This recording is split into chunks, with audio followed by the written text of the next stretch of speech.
नमस्कार, मी शैलेंद्र खोतकर. कुलाबा न्यूज 24 मध्ये आपले स्वागत आहे. आज आपण आलेलो आहोत VT4 छत्रपती शिवाजी महाराज टर्मिनस येथील कामा रुग्णालय या इस्पितळामध्ये आजपासून एक नवीन उपक्रम सुरू झालेला आहे.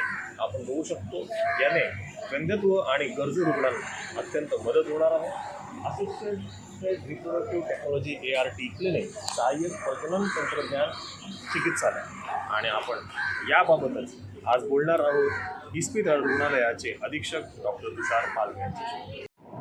आपण आलेलो आहोत कामा रुग्णालयात आणि आपल्याबरोबर कामा रुग्णालयाचे डॉक्टर तुषार पालवे साहेब आहेत आणि आपल्याला एका अशा नवीन आधुनिक यंत्रज्ञानाबद्दल सांगणार आहे जी गरजू रुग्णांना आणि या इस्पितळाची महानता आहे. मी डॉक्टर तुषार पालवे, स्त्रीरोग तज्ज्ञ आणि वैद्यकीय अधीक्षक, कामन अल्बेस रुग्णालय, तसेच उपअधिष्ठाता गव्हर्नमेंट मेडिकल कॉलेज मुंबई.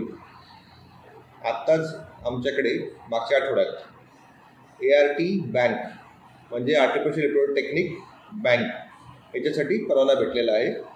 तो भेटलेला आहे स्टेट गव्हर्नमेंट आणि BMC कडून. आता ART म्हणजे असिस्टेड रिप्रोडक्टिव्ह टेक्नॉलॉजी. जेव्हा कपल्सला म्हणजे त्यांना नैसर्गिकरित्या बाळ राहत नाही तेव्हा आपण त्यांना असिस्टेड रिप्रोडक्टिव्ह टेक्नॉलॉजीने हेल्प करतो बाळ राहण्यासाठी. तर त्या डिपार्टमेंटमध्ये एक प्रकार असतो ART बँक. ART बँक म्हणजे आपण तिकडे बँकिंग वर्डचा अर्थ काय आहे की आपण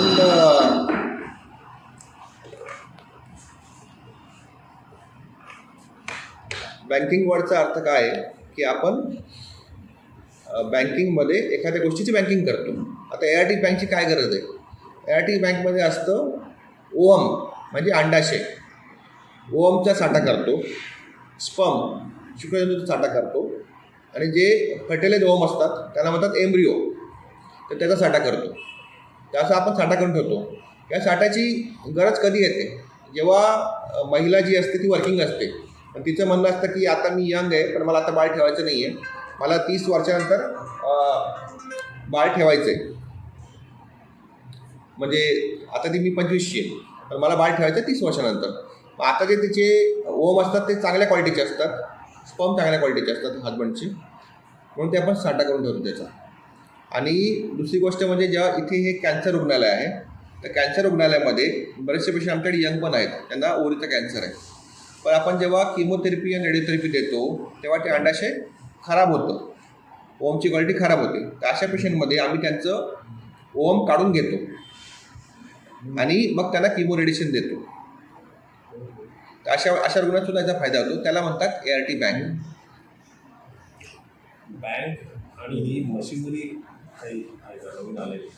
हो, आपलं जे ART सेंटर आहे तिकडे बँक म्हणजे काय असतं, सिलेंडर असतात 3-4 प्रकाराचे. त्या सिलेंडरमध्ये लिक्विड नायट्रोजन असतो, स्पेसिफिक डिग्री मेंटेन केलं जातं आणि तिकडे आपण ओम, स्पर्म, एम्ब्रिओ स्टोअर करतो. आणि जे आमचं ART सेंटर आहे तिकडे जे मशीन्स आहेत म्हणजे मायक्रोस्कोप आहे, OT टेबल आहे, यांच्याशी मशीन आहे, नंतर एक स्पर्मसाठी एक मशीन असतं ते आहे. या सगळ्या इम्पोर्टेड मशीन आहेत.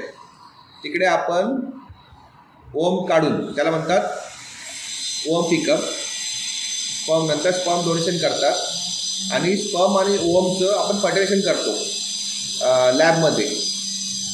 फर्टिलायझर झाल्यानंतर एम्ब्रिओ तयार होतो आणि तो एम्ब्रिओ आपण परत गर्भाशयामध्ये सोडतो, त्याला म्हणतात एम्ब्रिओ ट्रान्सफर. ही बेसिक प्रोसिजर आहे ART सेंटरची.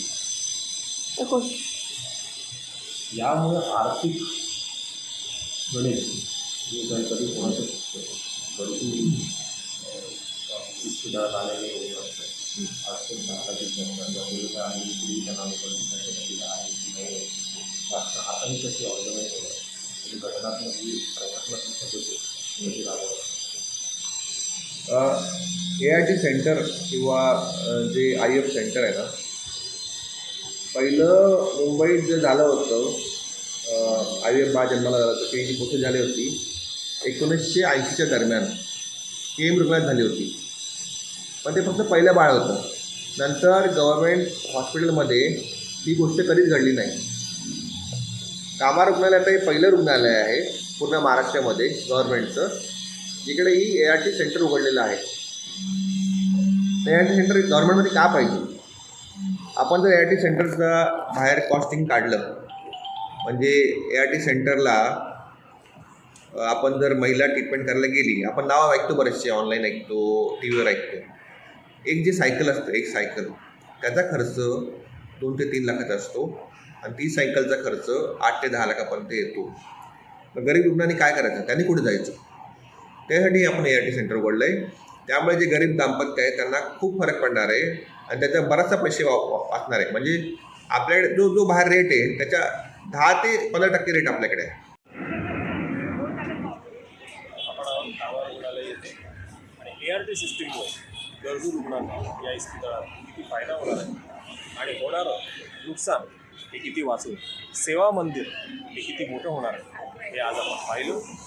मी शैलेंद्र खोपकर, बातमी आमची, प्रगती तुमची.